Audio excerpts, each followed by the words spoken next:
Hello and welcome back to Initial Solution. In this video, I will show you how to prosecute an app on Windows. So let's begin the video.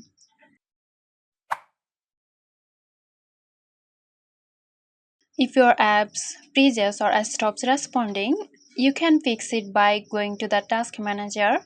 To do that, press Ctrl plus Shift plus Escape key on your keyboard and this will open the Task Manager. Or you can right click the taskbar and from the options you can click on Task Manager.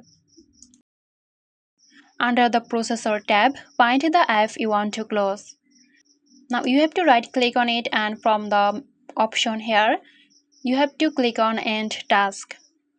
So the app should now be closed. So that's it. Stay tuned for more helpful tutorials here at Initial Solution. This video is sponsored by Zerosoft. Zerosoft offers graphic design, UI UX design, digital marketing and web development.